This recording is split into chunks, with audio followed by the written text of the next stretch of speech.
Hello students, let's start our next video. First chapter of history. What are the changes with the passage of time? कैसे time बीतने के साथ साथ changes आते हैं. In our first video we have done that how the meaning of Hindustan changes with the time, how the meaning of foreigner changes with the time. Then we have done that what are the sources through which historians make the study. And now our next topic is new social and political groups. हमने देखा है कि with 700 to 1750 तक वाला जो time था, it is a great challenge to the historians because in this time there was a great developments occurred. It was the time of developments. At different moments in this period are technologies made their appearance. इस time पे बहुत सारी developments हुई, नई नई technologies हुई.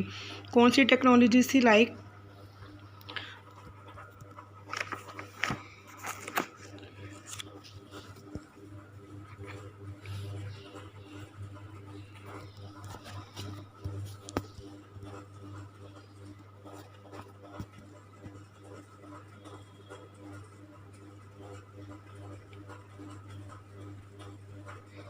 Like Persian wheel in irrigation.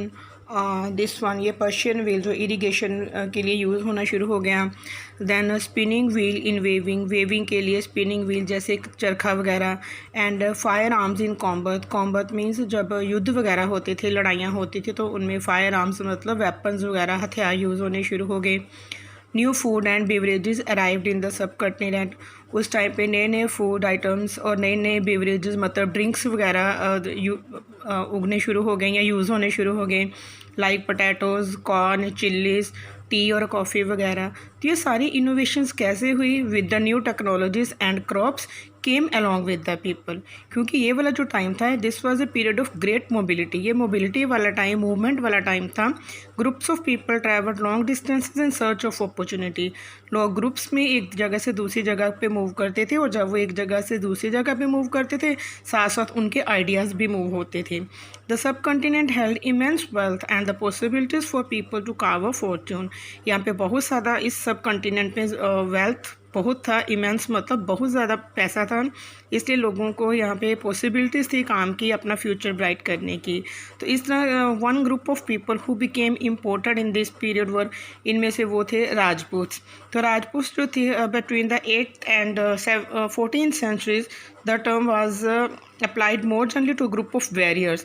तो 8th और 14th सेंचुरी में ये जो राजपूत से ये इन जो वॉरियर्स होते थे, योद्धा होते थे, तो उनको क्षत्रिय कहा जाता था. बाद में ये राजपूत बन गए.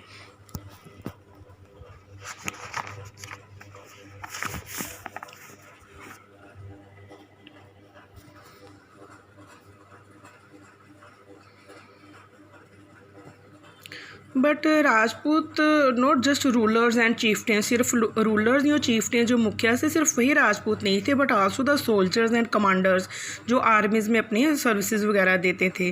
तो क्षत्रिय या राजपूत एक नाम बन गया था which was a great sense of loyalty. बहुत ही बहादुरी और वफादारी इनके नाम के साथ जुड़ गए. मतलब राजपूत जो बहुत ही बहादुर और वफादार होते थे. इस तरह दूसरे जो लोग थे, मराठास, सिख्स, जट्स, होम्स एंड क्यस्थास, जो एक स्क्राइब्स की कास्ट थी. जैसे आपको मैंने in my first period I told you that scribes मतलब जो कॉपीज़ करते थे, किसी भी डॉक्यूमेंट को कॉपी करते थे, तो उनको स्क्राइब्स बोला जाता था. ये क्यास्थास उनकी कास्ट थी. कि ये सारे जो लोग थे, ये स्लोली ये पॉलिटिकली बहुत ही इंपॉर्टेंट होते चले गए. Throughout this period there was a gradual clearing of forest. और इस टाइम पे क्या हो गया कि लोगों ने फॉरेस्ट क्लियर करने शुरू कर दिए, और जो लैंड थी वो एक्सटेंड करनी शुरू कर दी फॉर एग्रीकल्चर के लिए. तो ऐसे जब उन्होंने फॉरेस्ट क्लियर करने शुरू कर दिए, तो लोगों का हैबिटेट चेंज हो गया. हैबिटेट क्या आता है? Habitat refers to the environment of a region and the social and economic lifestyle of its residents. Habitat मतलब एक कोई एरिया, उसका क्या इन्वायरमेंट है, और वहाँ के लोग जो होते हैं, रेजिडेंट्स हैं, उनका इकोनॉमिक और सोशल लाइफस्टाइल कैसा है. अब जब फॉरेस्ट से निकल के लोग दूसरी जगह पे आ गए, एग्रीकल्चर करनी शुरू कर दी, ऑब्वियसली उनका इन्वायरमेंट चेंज हो गया, ऑब्वियसली उनकी सोशल और इकोनॉमिक लाइफ चेंज होगी, मीन्स उनका हैबिटेट चेंज हो गया. तो ये हैबिटेट जब उनका चेंज हो गया, तो इससे क्या हो गया, बहुत सारे फॉरेस्ट डेवलपर्स जो थे वो माइग्रेट हो गए. तो कुछ ने टिल्टिंग करनी शुरू कर दी लैंड की, कुछ पीजेंट्स बन गए।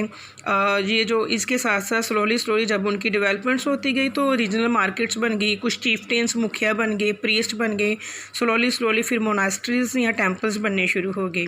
तो they became part of large complex societies. ऐसे क्या हो गया कि स्लोली बहुत ही बड़ी बड़ी जो सोसाइटीज़ बननी शुरू हो गई, और वो लोग जो थे वो जो लोकल लॉर्ड्स होते थे, रूलर्स वगैरह होते थे, उनको टैक्सेस देते थे और गुड्स और सर्विसेज जो है वो ऑफ़र करते होते थे। इस तरह से स्लोली क्या हो गया है कि the economic and social differences emerged among the peasants. Slowly क्या हो गया कि लोगों के जो यहाँ पीजेंट्स थे उनका इकोनॉमिक और सोशली वो डिफरेंट होने शुरू हो गए, क्योंकि कईयों को ज़्यादा फर्टाइल लैंड मिल गई थी, कईयों के पास कैटल ज़्यादा थे, कुछ जो थी वो एग्रीकल्चर के साथ साथ जब लीन सीज़न होता था, मतलब जब उन्होंने कुछ नहीं उगाना होता था, तो they have done the combined artisanal works also. ऐसे जो सोसाइटी थी इट बिकेम मोर डिफ्रेंशिएटेड। तो जो सोसाइटी थी वो डिफ्रेंशिएटेड हो गई, तो लोग जो थे वो जातीज़ में या सब कास्ट उनकी बननी शुरू हो गई। तो बट ये जो उनकी जातीज़ या सब कास्ट होती थी, ये जो रैंक होता था it was the basis on their backgrounds and their occupations, ये उस पर बेस्ड होता था। तो रैंक्स वर नॉट फिक्स, ये जो रैंक्स होते थे वो फिक्स नहीं होते थे, but varied according to the power. Slowly जैसे जैसे वो ज़्यादा इन्फ्लुएंशियल होते जाते थे, ज़्यादा पावरफुल होते जाते थे, तो ये जो उनके रैंक्स थे वो चेंज होते जाते थे। ये जो जातीज़ होती थी they frame their own rules and regulations, इनके अपने रूल्स एंड रेगुलेशंस होते थे जो कि ये जिनके जो मेंबर्स होते थे ये उनके लिए बनाते थे। And these regulations were enforced by assembly of elders, जो एल्डर्स होते थे जातियों के वो ये वाले रूल्स बनाते थे, जिनको विच वर called the jati panchayat in some areas. But jatis didn't have to follow the rules of their panchayat only, the jatis only, but they have to follow the rules of their villages also. उनको अपनी पंचायत के रूल तो फॉलो करने ही होते थे, but they have to follow the rule of their village. तो ऐसे several villages were governed by a chieftain. तो जो बहुत सारे विलेजेस ऐसे होते थे जिनका एक चीफ्टेन होता था, एक मुखिया होता था, and slowly together they were only small unit of a state. ऐसे स्लोली जो थे वो उनकी सेपरेट एक स्टेट बननी शुरू हो गई।